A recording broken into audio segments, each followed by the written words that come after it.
Hei tuturor, salutare dragi prieteni, și voi sunteți pe canalul meu de YouTube Artemida Candu.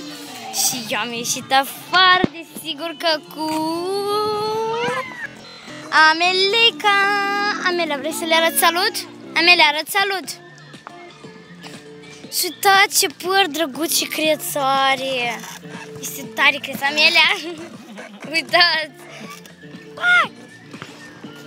Nu pot să vi-l arăt cum e așa se plimbă. Uitați acum, repede! Mașina!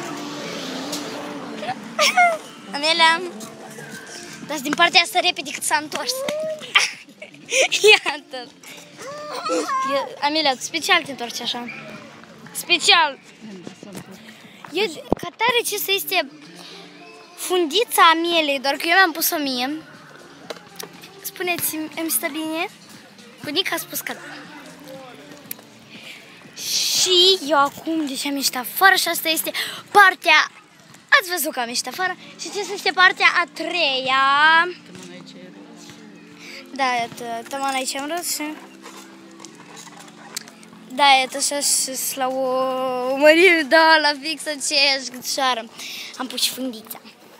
Deci, acesta este partea a treia. Vlog afară. Da, a plouat. Uitați, deci eu cum dormeam? Eu dormeam noaptea. Și eu am... Mie mi s-a părut dimineața că m-am uitat tot ud. Și zic, mama, ce plouat? Mama spune, da. De mi-amintisem că eu mă trezisem, m-am uitat, am văzut că plouă. Doamne, ce fond frumos e aici, super.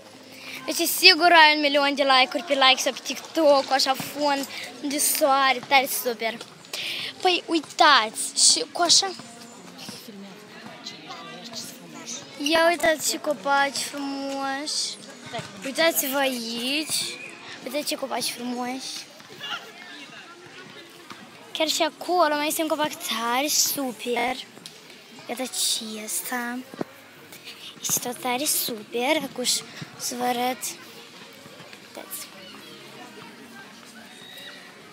Este tare super. Sub amândoi copaci.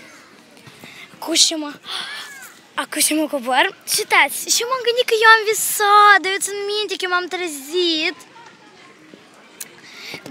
Dar eu țin minte că eu m-am trezit și am văzut că plouă și m-am culcat. Dar eu m-am gândit că eu am visat asta. Dar până la urmă asta chiar s-a întâmplat. Pentru că s-a întâmplat rapid. Am zis că am văzut că plouă și m-am culcat înapoi. Dar eu m-am gândit că era doar un vis. Când până la urmă nu era. Amelica a băut mă și apă. Iată părul ei. Iar s-a întors înapoi. Și e studii. Tare frumos fone la copacii ăștia. Ok, dați să facem. Am vrut să fac, să vă arăt fonul, dar că aici este un bazin părăsit. Bunica îmi spunea că în bazinul ăsta a fost tatăl meu, adică bine.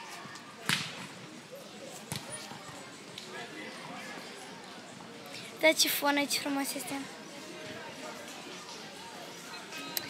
O, dar eu mă uit ce creangă stă în umăr, dar astea sunt cosițele mele, de mă uit ce creangă îmi stă în umăr, nu înțeleg, astea sunt cosițele mele.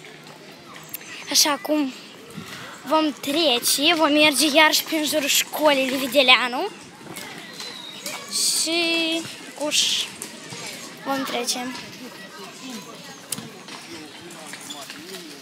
Stau numai în casă. Da, Amelia? Ui, Amelia, bunica. Dă salut, bunica. Salut. Da, Amelia, că tu?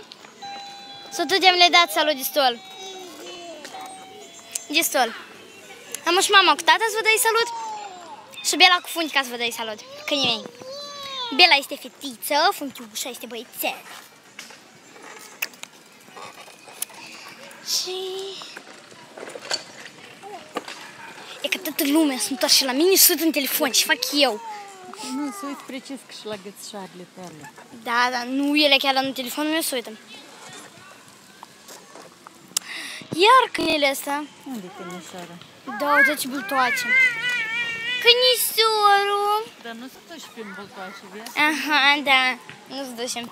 Pe acolo. Așa, da. Salut! Aceasta este prietena mea.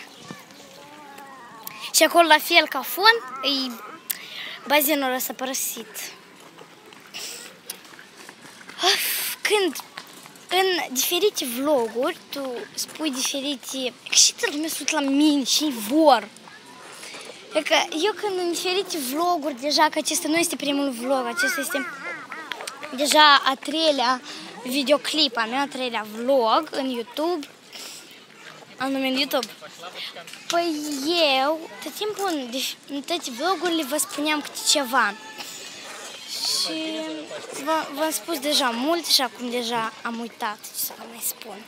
Adică acum deja nu mai am ce să vă zic. Pentru că în toate vlogurile mele eu deja v-am spus tot. Acum și întâi ne ducem încolo și pe urmă venim și ne ducem și. Ne ducem în vale? Nu, în vale, acum ne ducem spre bunica și pe urmă să ne Apoi da, în vale încolo. Da. Noi mergem încolo. Poate îi găsim și pe mama cu tare. Dar poate ei deja au plecat în casă. Nu, eu sunt dus mai mult, adică am înțeles la mămica să-i prinde cu Ok. în casă. Ok.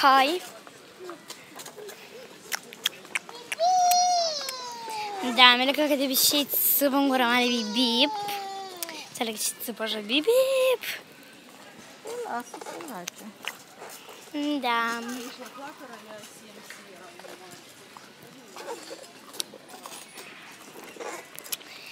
Eu voi face într-o zi, sau chiar astăzi, room tour prin...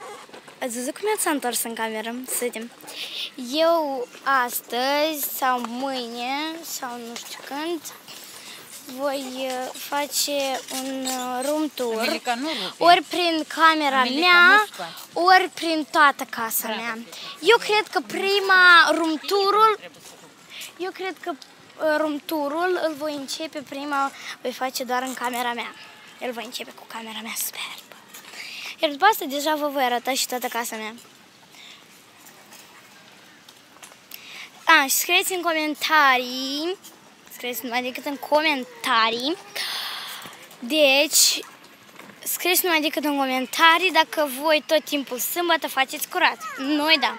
Noi putem nu numai decât sâmbătă, noi putem și în mai multe zile a săptămânii să facem curat, dar sâmbătă noi atunci chiar suntem obligați să facem, nu știu ce, dar chiar suntem obligați.